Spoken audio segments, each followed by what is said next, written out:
June 6, 1944. The ramp drops. You're 20 years old, soaking wet, weighted down with 60 pounds of equipment. In front of you is 200 yards of beach that looks like hell itself. Behind you, men are screaming. The water around you erupts in geysers of white foam, and in that moment, you have to make a choice that will determine whether you live or die. 2 meters, 6.5 feet. That was the difference between life and death on Omaha Beach. But it wasn't about running 2 meters faster or taking cover 2 meters to the left. It was about something else entirely. Something that veterans would whisper about decades later. Something that separated those who made it across the beach from those who never left the water. What was it about those 2 meters? Why did some men instinctively know to go down instead of forward? And why did the Germans, firing from positions high above the beach, fail to stop soldiers who understood this deadly secret? The answer lies in physics, in desperation, and in the split-second decisions made by terrified young men who chose to disobey their training and do something that seemed like suicide. They jumped off the sides of their landing craft. They went under. They stayed under. And those 2 meters of water above their heads became the armor that steel and courage alone couldn't provide. This is the story of D-Day, told from both sides of those infamous German machine guns. The story of American soldiers who learned that sometimes survival meant going down before you could go forward. And the story of German defenders who couldn't understand why their bullets, which could tear through flesh and bone on land, seemed powerless against enemies who disappeared beneath the waves. The invasion of Normandy, Operation Overlord, was the largest amphibious assault in human history. Over 150,000 Allied troops would land on 5 beaches along the Normandy coast on June 6, 1944. The operation involved thousands of ships, thousands of aircraft, and months of meticulous planning. Everything had been calculated, rehearsed, and prepared. But no amount of planning could truly prepare the men in those landing craft for what they were about to face. Especially not at Omaha Beach, where everything that could go wrong would go wrong, and where American soldiers would pay in blood for every yard of sand. The assault on Omaha was assigned to the U.S. 1st and 29th Infantry Divisions, along with Army Rangers who would scale the cliffs at Pointe du Hoc. The plan called for naval and aerial bombardment to destroy German defenses before the first wave hit the beach. Then tanks and infantry would land simultaneously, suppressing remaining resistance and securing exits from the beach. Follow-on waves would then pour through these exits and push inland. It sounded good on paper. In reality, it became a bloodbath. Private Robert Patterson of the 29th Infantry Division was in the first wave. Years later, he described those final moments in the landing craft approaching Omaha Beach. We could see the coast ahead, these cliffs rising up out of the water. The Navy was shelling them and we could see explosions. Some of the guys were joking, saying the Germans would all be dead by the time we got there. But I had this feeling in my gut that something was wrong. The water was rough, guys were getting seasick, and as we got closer, I could hear it. That sound, like a buzzsaw. That was the German machine guns. The German defenders on Omaha Beach were primarily from the 352nd Infantry Division, a unit that Allied intelligence had not known was in the area. Instead of the expected second-rate static defense division, the Americans were landing against a full-strength combat division with excellent leadership and high morale. These were veteran soldiers, many with combat experience on the Eastern Front. They knew what they were doing. And they had prepared Omaha Beach to be a killing ground. The beach was dominated by bluffs rising 100 to 170 feet above the waterline.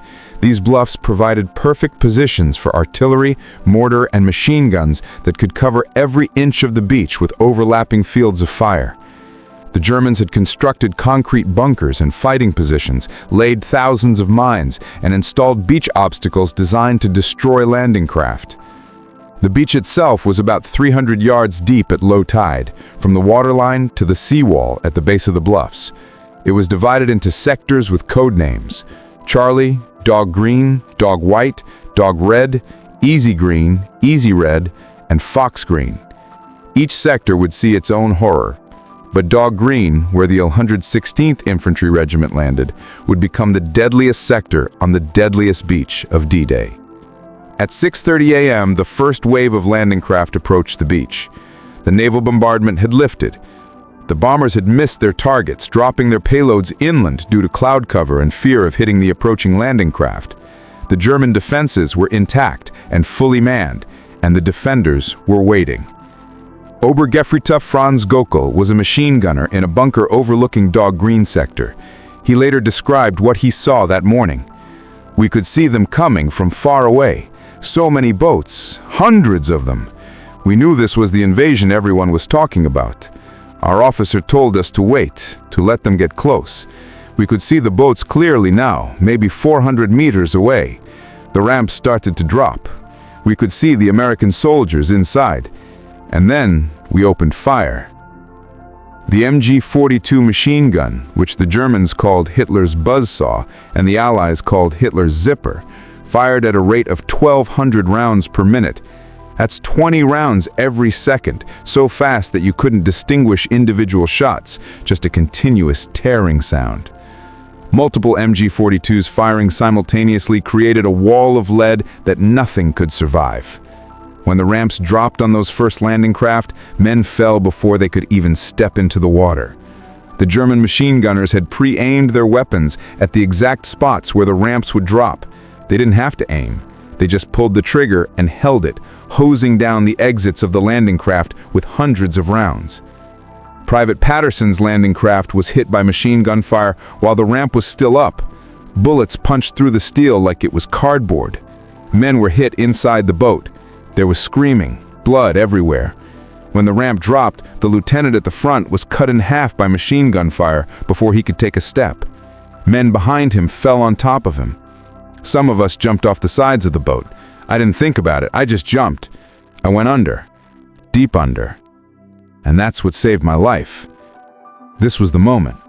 This was when men like Patterson discovered the secret of those 2 meters. When you jumped off the side of the landing craft instead of walking down the ramp, you went into water that was chest deep or deeper. The weight of your equipment pulled you down. And if you stayed under, if you swam beneath the waves instead of immediately coming up, the MG-42 bullets couldn't reach you. To understand why 2 meters of water meant the difference between life and death, you need to understand how bullets behave when they hit water. On land, a 7.92 millimeter bullet from an MG-42 could kill at over 1,000 yards. It could punch through helmets, body armor, sandbags, even thin steel. But water is different. When a bullet traveling at high velocity hits water, it immediately begins to lose energy. The water is much denser than air, creating far more resistance. A bullet that travels straight and true through air will tumble and fragment within inches of entering water. The faster the bullet is traveling, the faster it loses stability and energy. The MG-42 fired bullets at approximately 2,500 feet per second. At that velocity, bullets hitting water at an angle, as they would when fired from elevated positions down at the beach, would penetrate roughly 6 to 8 feet, about 2 to 2.5 meters, before losing lethal energy. Some bullets might travel further, but they would be tumbling and slowed to the point where they were unlikely to cause fatal injuries. This meant that a soldier who went underwater and stayed at a depth of more than 2 meters, more than 6.5 feet, was relatively safe from machine gun fire. The bullets couldn't reach him. He might still drown from the weight of his equipment, might die from exhaustion or hypothermia, might be killed when he surfaced. But while he was deep underwater, he was protected by physics in a way that no amount of armor could provide. But here's the critical part that separated survivors from casualties. Most soldiers didn't know this. They weren't taught this in training. The official doctrine was to get off the landing craft and move forward as quickly as possible, to get across the beach and reach cover at the seawall. Nobody told them to jump off the sides and go under. Nobody told them that water was better protection than speed. The soldiers who survived were the ones who, through instinct or blind luck or desperate improvisation, did something that contradicted their training. They went over the side instead of down the ramp. They went deep instead of moving forward. They stayed under as long as their lungs could hold instead of immediately surfacing to orient themselves. Private Patterson later described his experience underwater. "I jumped off the right side of the boat and I went under. I was so weighted down with my pack and ammunition and rifle that I just sank. I remember looking up and seeing the surface maybe 8 or 10 feet above me. I could see bullets hitting the water, these white trails going into the water and then disappearing. They looked like they were in slow motion. Some came close to me, but then they just stop, lose their energy. I was running out of air, my lungs were burning, but I was more afraid of going up than I was of drowning. So I swam forward underwater, away from the boat, as far as I could before I had to come up." When Patterson finally surfaced, he was about 40 yards from the landing craft and in water that was only waist deep. He immediately came under fire again, bullets snapping past his head, hitting the water around him. But he had gotten past the initial killing zone at the boat ramps. He dropped back underwater and kept moving forward, surfacing only long enough to breathe and orient himself, then submerging again.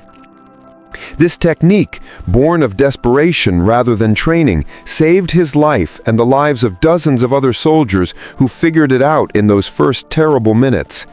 But thousands of others, following their training and their instincts, tried to wade forward through the water.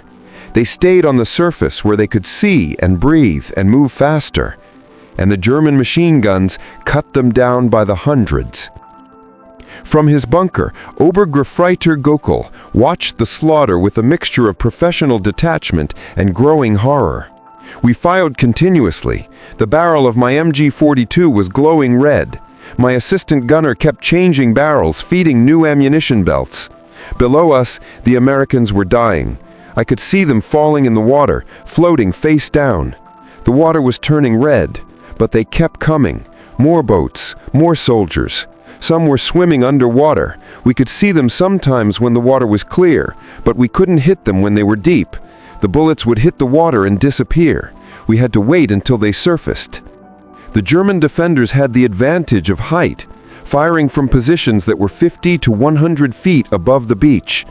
This gave them excellent observation and fields of fire, but it also meant their bullets were striking the water at a steep angle, which actually reduced penetration depth slightly compared to bullets fired at a shallower angle.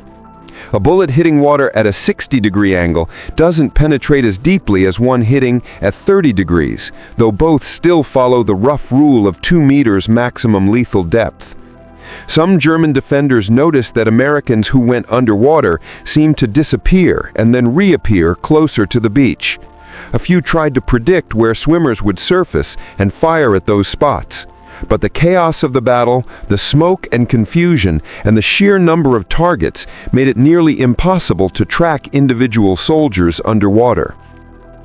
The Americans who survived the initial landing and made it to the beach faced a different but equally deadly threat. The beach itself was covered with obstacles, wooden stakes and metal hedgehogs designed to destroy landing craft. These provided some cover from direct fire, but they also channeled movement into predictable patterns that the Germans had pre-registered for mortar and artillery fire. And there was nowhere to go. The beach stretched 300 yards to the seawall, and every inch of it was covered by German fire.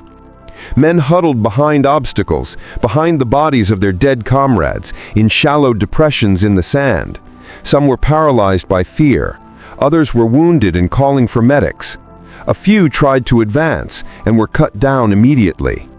Sergeant Thomas Valance of the 116th Infantry made it to the beach in the second wave. He later described the scene. The beach was covered with bodies, men dead in the water, floating at the tide line, sprawled on the sand. The wounded were screaming. Equipment was scattered everywhere. Rifles, packs, helmets. I ran to a tank obstacle and crouched behind it. There were 3 other guys there already. One was wounded, shot in the leg. He kept saying, "I can't feel my leg, I can't feel my leg." The other 2 were just frozen, staring at the bluffs where the German guns were. I realized we were going to die if we stayed there. We had to move. From the German perspective, the defense of Omaha Beach on D-Day morning initially seemed to be going exactly as planned. The American landing was being slaughtered before it could establish a foothold. Body counts were impossible to determine in the chaos, but German defenders estimated they were inflicting 50% casualties or higher on the first waves. Hundreds of Americans were dead or dying in the water and on the beach. Obergefreiter Göckel and his fellow machine gunners were doing exactly what they'd been trained to do. The MG-42 was designed for exactly this type of defensive warfare. High rate of fire to create maximum suppression. Overlapping fields of fire to eliminate dead spaces. Plentiful ammunition and spare barrels to sustain fire for extended periods. Everything was working as designed. But Göckel and the other German defenders were also beginning to realize that despite the casualties they were inflicting, they weren't stopping the invasion. The Americans kept coming. Every time a landing craft was destroyed or driven back, 2 more appeared to take its place. The beach was filling with American soldiers, most of them taking cover behind obstacles, but they were accumulating, building up strength. We kept firing, wave after wave of Americans. They would come in, we would shoot them, and they would fall, but more kept coming. I remember thinking, how many soldiers do the Americans have? We are killing them by the hundreds, but they never stop. My hands were shaking from the recoil of the gun. My ears were ringing so loud I could barely hear. The smell of gunpowder was so thick I could taste it. But we kept firing, because what else could we do? The German defenders at Omaha Beach numbered approximately 7,800 men, though not all were frontline combat troops. The actual fighting positions overlooking the beach were manned by perhaps 2,000 soldiers. They had strong fortifications, excellent positions, and plenty of ammunition. But they were fixed in place, unable to maneuver, and they were about to face the full weight of American military power. The German command structure for the Normandy defenses was complicated and inefficient, a result of Hitler's interference and competing chains of command. Field Marshal Erwin Rommel, who commanded Army Group B, responsible for defending northern France, had argued for placing strong forces directly on the beaches to defeat the invasion at the waterline. His superior, Field Marshal von Rundstedt, preferred a more flexible defense with strong armored reserves inland that could counterattack once the invasion location was clear. Hitler had sided with neither, creating a compromise that satisfied no one. Defenses on the beaches were strong, but not as strong as Rommel wanted. Armored reserves existed, but were held too far back and under Hitler's personal control, meaning they couldn't be committed without his permission. This command paralysis would prove fatal for the German defenders. On the morning of June 6th, German commanders were uncertain whether Normandy was the main invasion or a feint to draw forces away from the real invasion at Pas-de-Calais, where the English Channel was narrowest. Hitler was asleep, and his staff was afraid to wake him. The panzer divisions that might have driven the Americans back into the sea sat idle, waiting for orders that wouldn't come until it was too late. But the soldiers in the bunkers overlooking Omaha Beach didn't know any of this.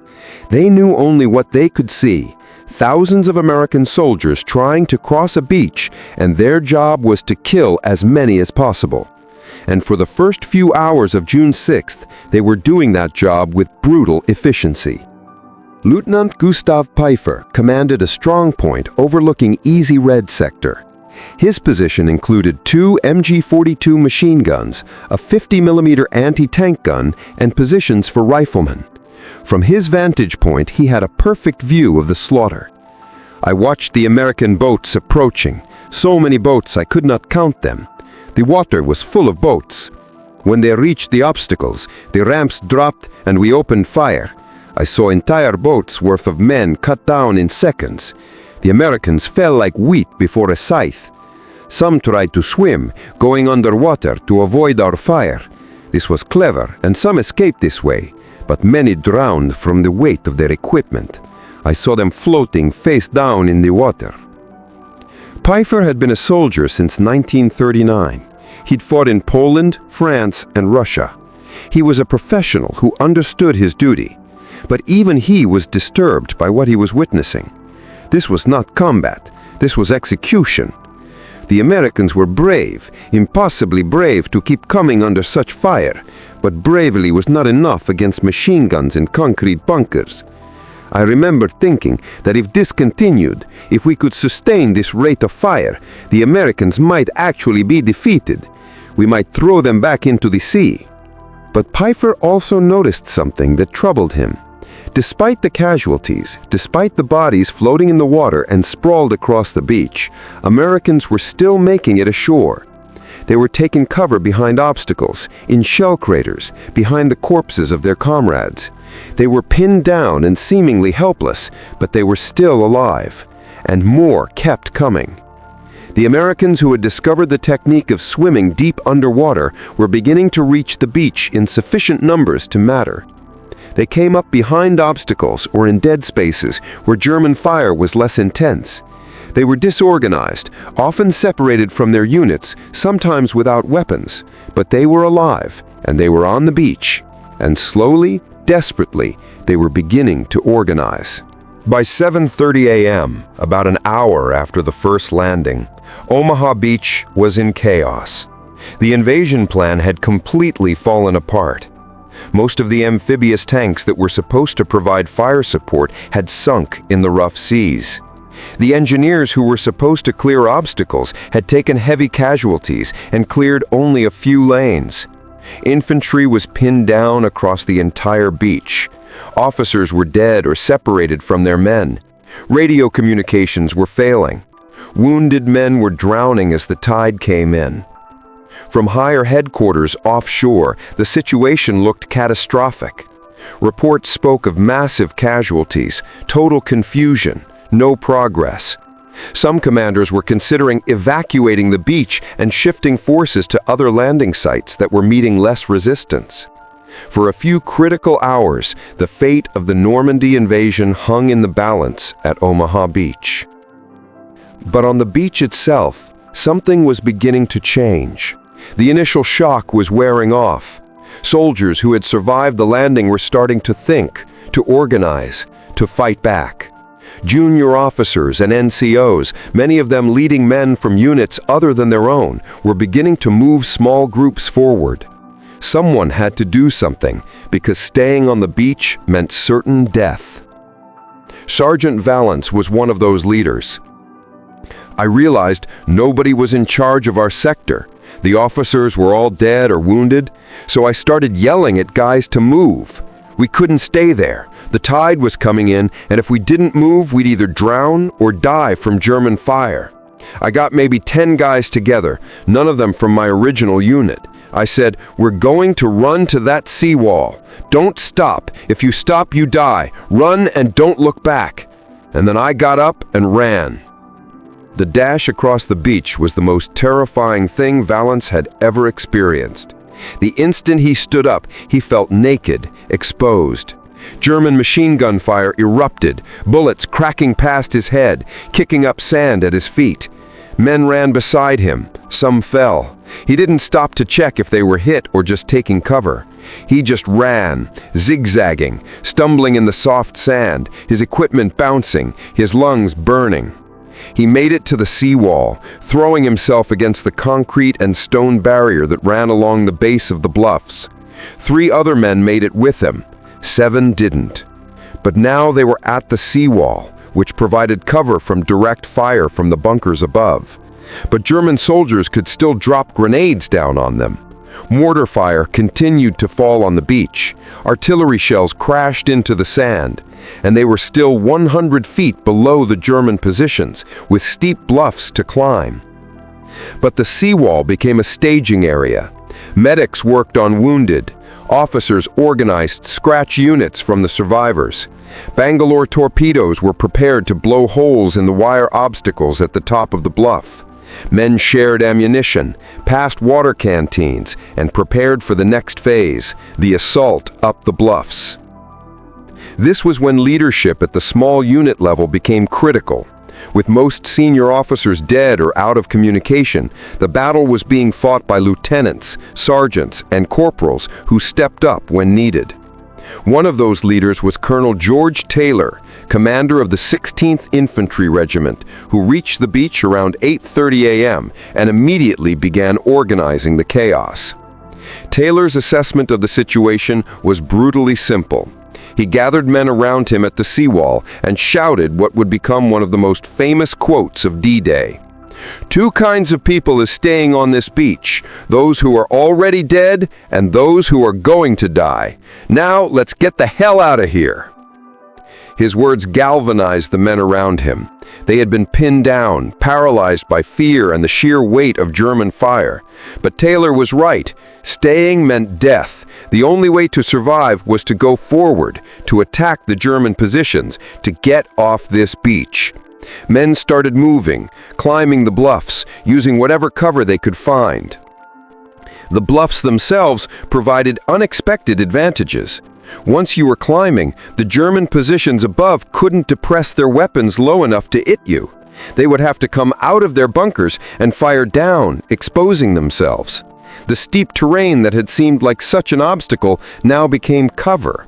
Men clambered up using their hands, digging into the sandy soil, grabbing at grass and shrubs, pulling themselves upward. Engineers used Bangalore torpedoes to blow gaps in the wire obstacles at the top of the bluff. These explosions created temporary paths through the obstacles. Infantry rushed through these gaps, often while under fire, and began to get behind the German positions. Once Americans were on the top of the bluffs, the nature of the battle changed completely. Lieutenant Pfeiffer realized his position was being flanked around 9 a.m. We heard explosions to our left and right, then small arms fire behind us. The Americans had gotten up the bluffs. They were no longer in front of us where we could kill them. They were beside us and behind us. My men were looking to me for orders. I knew we had two choices: stay and die, or withdraw and try to establish a defensive line further inland. I ordered withdrawal. The German defensive system at Omaha Beach was designed to stop a landing at the waterline. Once Americans got past that initial line and reached the top of the bluffs, the defensive positions became vulnerable. The bunkers and strong points had excellent fields of fire covering the beach, but they were not well positioned to defend against attacks from behind. The Germans had not believed Americans could survive the beach assault in sufficient numbers to pose this threat. They were wrong. As more Americans reached the top of the bluffs, they began attacking German positions from the flanks and rear. Bunkers that had been impervious to fire from the beach could be approached from behind. Germans who emerged from their bunkers to retreat or reposition became targets. The balance of the battle was shifting. Private Patterson, who had survived the landing by swimming deep underwater, finally made it off the beach around 10 a.m. I climbed that bluff with maybe 15 other guys. We didn't know each other, weren't from the same units, we were just Americans trying to stay alive. When we got to the top, we could see German soldiers pulling back. Some were still fighting, but others were running. We set up a defensive position and started returning fire. For the first time since landing, I felt like we had a chance. The turning point at Omaha Beach came not from any single heroic action or brilliant tactical maneuver, but from the accumulated courage of hundreds of individual soldiers who refused to quit.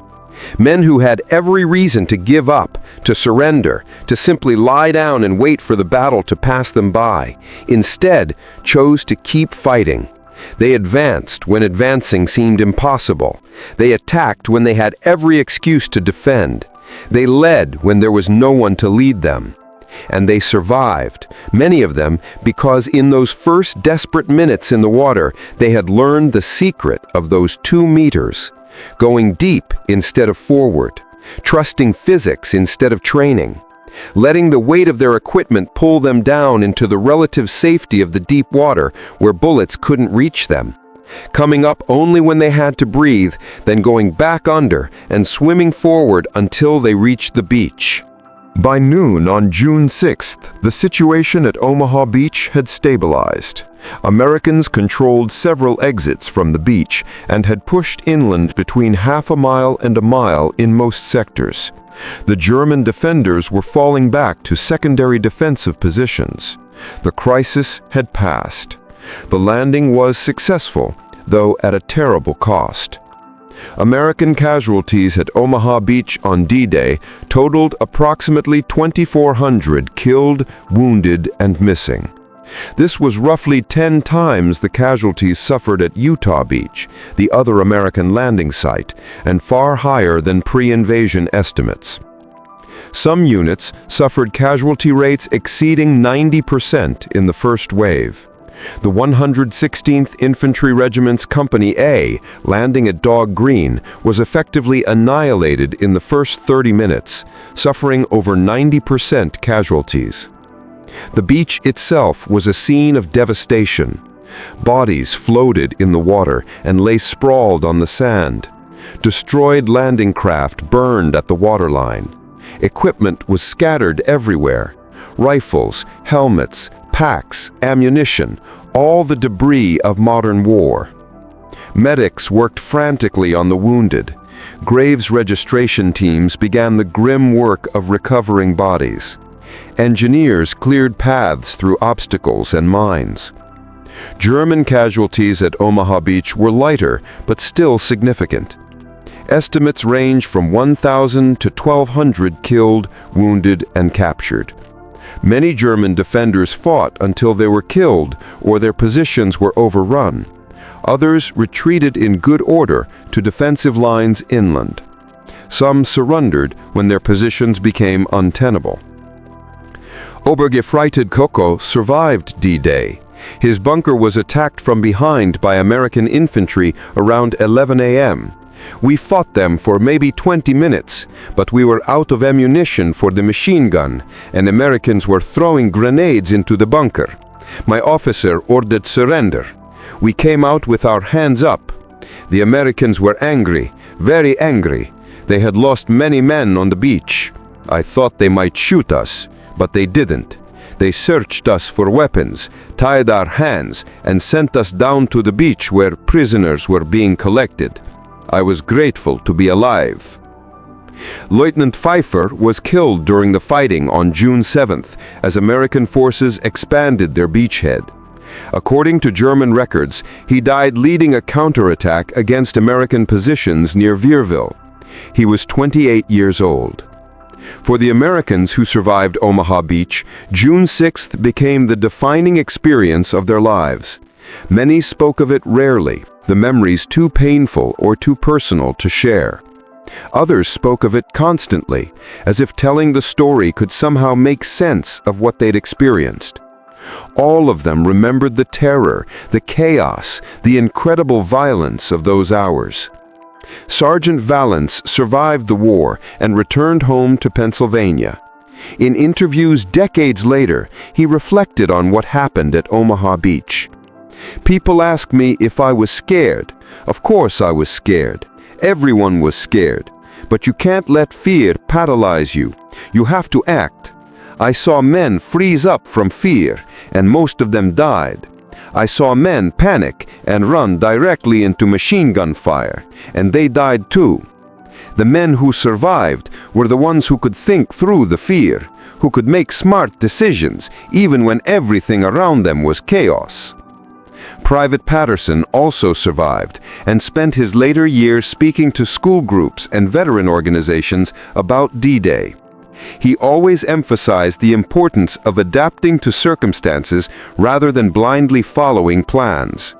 We were trained to get off the boat and move forward quickly. That was the plan, but the plan didn't account for German machine guns firing from perfect positions. The men who survived were the ones who improvised, who adapted, who did things we were never trained to do, like jumping off the sides of the landing craft and swimming underwater. Nobody taught us that. We figured it out because we had to. The lesson of those 2 meters, the distance underwater that provided protection from machine gun fire, spread through the American forces in the days after D-Day. Soldiers shared the knowledge with new arrivals. Officers incorporated it into training and planning for future operations. Engineers studied the phenomenon and calculated the exact depths at which bullets lost lethal velocity in water. But this knowledge came too late for the thousands who died on June 6th. They didn't know that going deep could save them. They followed their training, tried to move forward through water that was only waist or chest deep, and German machine gun fire cut them down. The men who survived the first wave did so through luck, instinct, or the desperate improvisation of soldiers who realized that the plan wasn't working and tried something, anything different. The German defenders who survived Omaha Beach had their own reflections on what happened. Many were bitter that they had not been reinforced when reinforcement might have made a difference. Others were simply relieved to have survived. Some expressed respect, even admiration for the courage of the American soldiers they had fought against. One German veteran interviewed in the 1980s spoke of his experience. "We fought well, we did our duty. We killed many Americans on that beach, but they kept coming.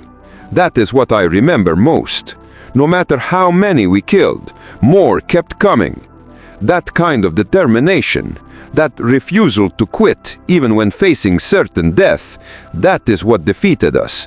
Not their technology, not their numbers, but their spirit. We broke their bodies, but we could not break their will." The strategic importance of D-Day and the Normandy invasion cannot be overstated. It opened a second front in Western Europe, forcing Germany to fight a two-front war. It demonstrated Allied capability to conduct massive amphibious operations. It provided a base for the liberation of France and the advance into Germany. And it proved that the German Wehrmacht, despite its fearsome reputation, could be defeated by Allied arms. But on a tactical level, Omaha Beach taught specific lessons that shaped military doctrine for decades. The importance of accurate pre-assault intelligence, the need for adequate suppressive fire during the approach, the value of armored support for infantry landings, the necessity of clearing beach obstacles before the main assault, the critical importance of leadership at the small unit level when plans fall apart. And buried in the after-action reports, in the survivor testimonies, in the classified studies conducted by Army engineers and intelligence officers, was the lesson of those 2 meters. The lesson that bullets lose energy rapidly in water, that depth provides protection, that sometimes survival means going down before you can go forward.